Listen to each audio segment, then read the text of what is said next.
O Senhor esteja convosco. Proclamação do Evangelho de Jesus Cristo segundo João.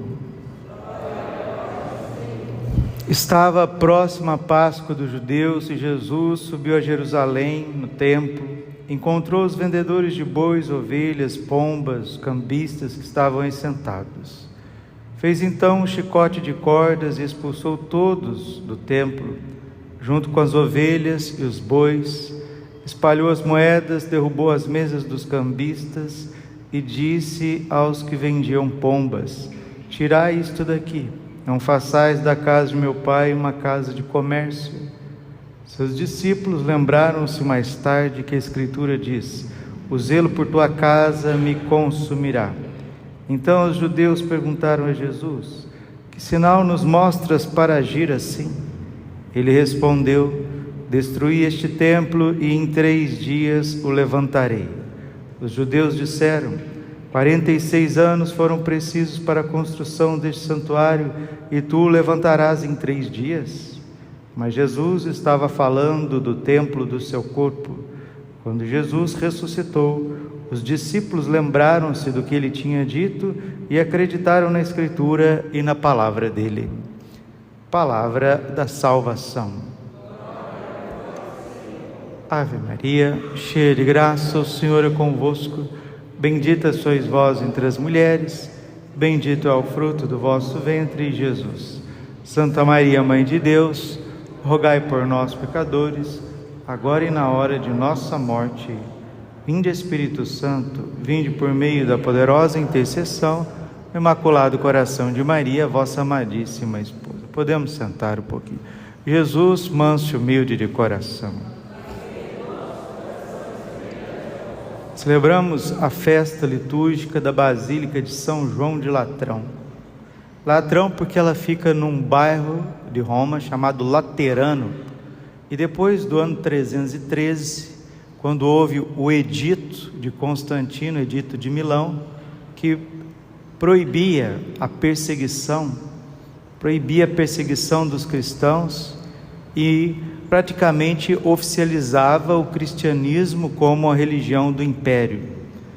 Depois desse edito de Constantino, desse documento, desse decreto, o próprio Constantino, a mãe dele, não se esqueça, né? A mãe de Constantino é Santa Helena, aquela que trouxe as relíquias da paixão de nosso Senhor Jesus Cristo para a Europa. Constantino tinha uma mãe santa, a exemplo de Agostinho, que tinha uma mãe santa, que foi canal para a sua conversão. O imperador romano também, Constantino, que não é santo, viu? Ele não é santo, Constantino, igual Santo Agostinho, mas a mãe dele é santa, Santa Helena. Olha o papel das mulheres quando realmente rezam, quando realmente se deixa mover pelo Espírito Santo, sabe o seu lugar, né? Não vai ficar fazendo o papel que não lhe cabe, mas uma mulher que é dócil ao Espírito Santo, ela vai agir muito mais do que pensa. A mulher, quando ela quer passar por cima do homem, né? Quer estar à frente, quer passar na frente, quer fazer, dá tudo errado. Agora, quando a mulher é submissa a Deus e tem a submissão ordinária do Criador ao seu marido, né? A figura do filho, que quando está governando e é uma mulher virtuosa, as coisas concorrem para o bem de todos. Foi o caso de Constantino, da Europa e da Igreja. Santa Helena intercedeu, Santa Helena viveu e muito mais, mostrou o cristianismo para o seu filho e ele se converteu. Se converteu lá no fundo do coração, igual Agostinho, a gente não sabe, mas que foi instrumento de Deus, também foi instrumento de Deus. E ele vai construir esta basílica em dedicação ao Papa. Então, se as pessoas acham que a igreja do Papa é o Vaticano, não é. A Basílica do Papa é São João de Latrão, é a mais antiga, junto ali com Santa Maria Maior, e depois, só depois que vem a São Pedro, que é a sede ali do Vaticano, onde tem o governo da igreja em todo o mundo. Santo Inácio de Antioquia dizia que é em Roma que o sucessor de Pedro, é em Roma que ele preside a cátedra da caridade. A cátedra de São Pedro é a cátedra da caridade, do amor universal. E nós estamos celebrando a Igreja Católica. Celebrar São João de Latrão, nós estamos celebrando o mistério da Igreja. E o mistério da Igreja não são paredes, não são tijolos, não são construções de pedra, mas são corações. Não existe igreja sem os seus membros. Nós somos os membros da igreja. Como diz São Pedro na sua carta, nós somos pedras vivas desse edifício espiritual que o Senhor está entalhando para construir a Jerusalém celeste. E Deus não suporta que destrua o templo, o seu templo que somos nós. Ele também é o templo, Jesus é o templo, como cabeça, nós somos membros deste templo, como a sua parte mais importante, né? Como seus membros. E é aqui que está o mistério da igreja. Jesus cabeça e nós o corpo, formamos o corpo místico de Jesus. A leitura de Ezequiel fala dessa água que sai do lado direito do templo, mas até uma criança de catequese percebe que Jesus tem uma fenda, Jesus tem uma ferida, uma abertura do seu lado direito. Quando o soldado abriu o lado, o coração de Jesus, dali jorraram sangue e água. Ó sangue e água que jorraram do coração, que jorrastes do coração de Jesus, como fonte de misericórdia para nós, eu confio em vós. Então, do lado aberto do templo, jorra esses dois braços do rio. Os braços de um rio vêm trazer alegria à cidade de Deus, a morada do Altíssimo. Esses braços de um rio são sangue e água que jorraste do coração de Jesus, que vem trazer alegria à cidade de Deus. Padre, o que é a cidade de Deus? A cidade de Deus é a Santa Igreja Católica.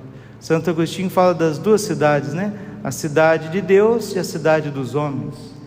Vem trazer alegria à cidade de Deus, a morada do Altíssimo. Deus habita a sua igreja, Deus preside o mundo inteiro a partir do sacrário. Jesus está sentado no seu trono. O trono de Cristo Rei, Deus do universo, é a cruz e o sacrário. E na leitura de São Paulo, na leitura tirada da primeira carta de São Paulo aos Coríntios, capítulo 3, vai dizer que Deus vai destruir aqueles que destruírem o seu templo.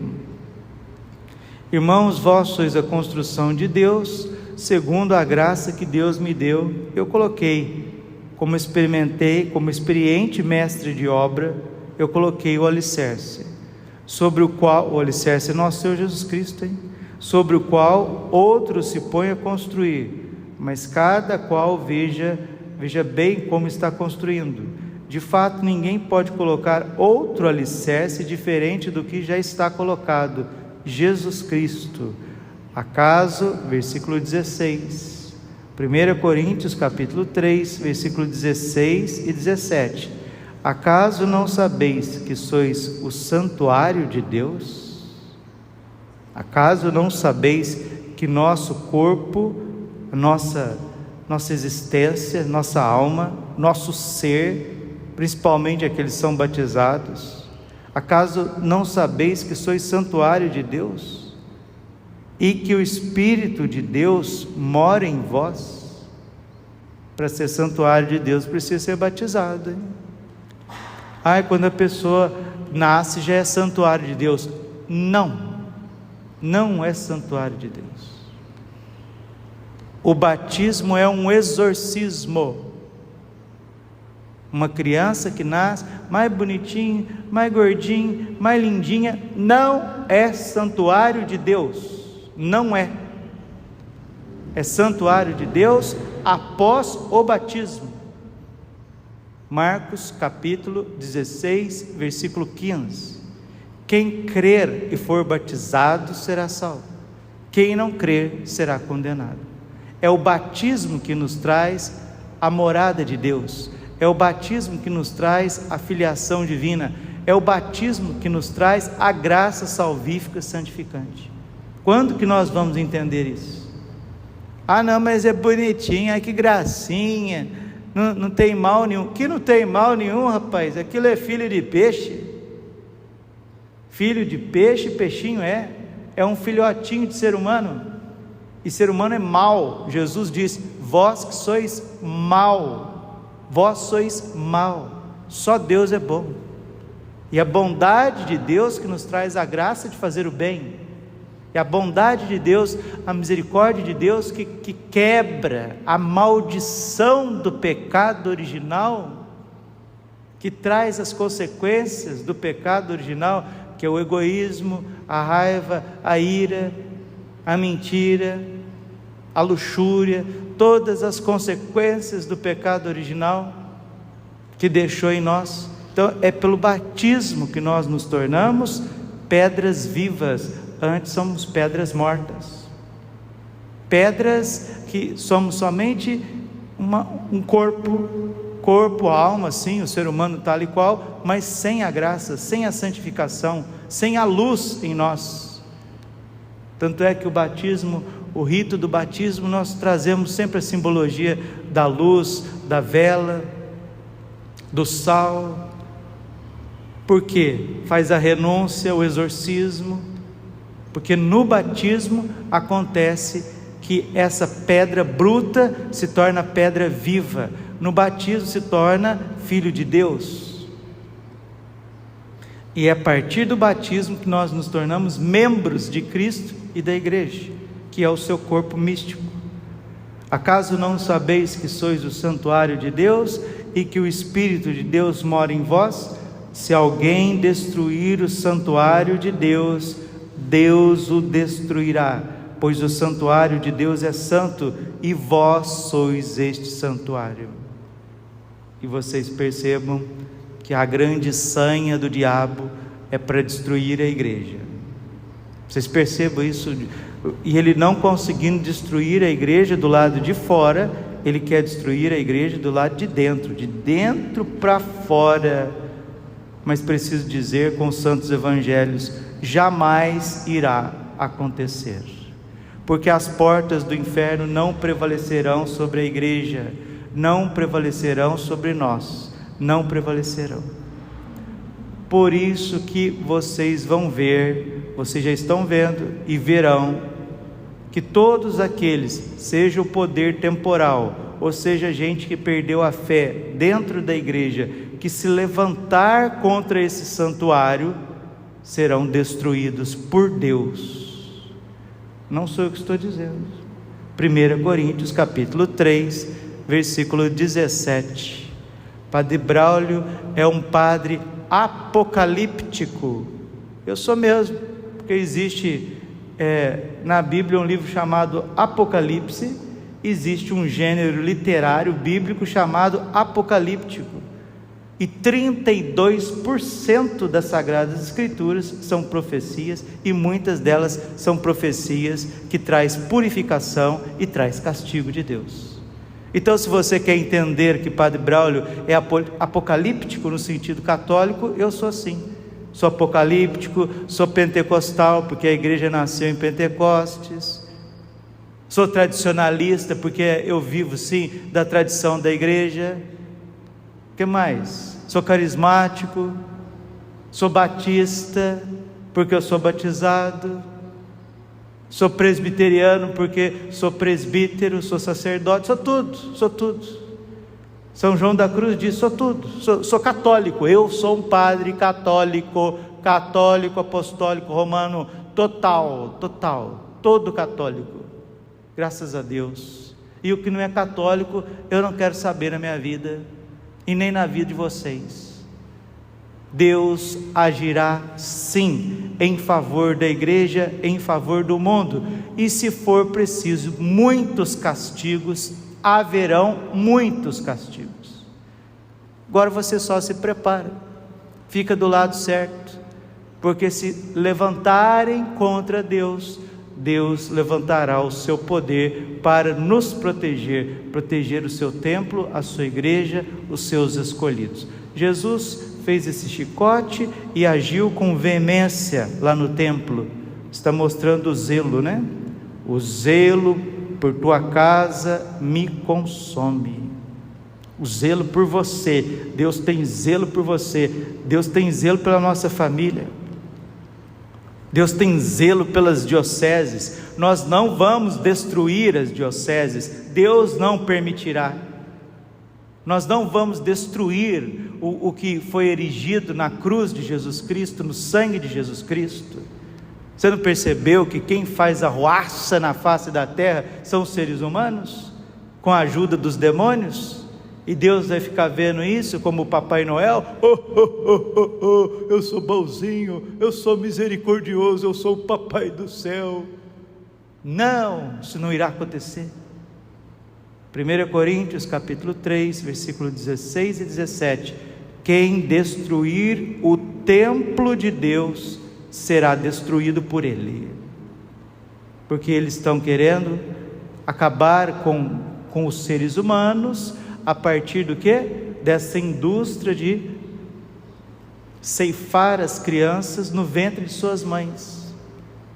Essa semana atendia várias entrevistas de matrimônio e deixava claro para aqueles casais que a missão deles, a missão daqueles casais é procriar, Os casais, eles são a fábrica de Deus, na face da terra. Igual se fechar a fábrica de pneu, não tem pneu. Se fechar a padaria, não tem pão. Se fechar o frigorífico, não tem carne. E se fechar a vida do católico, da católica, dos jovens católicos, dos casais católicos que ainda estão na vida fértil, não tem igreja, acaba a igreja.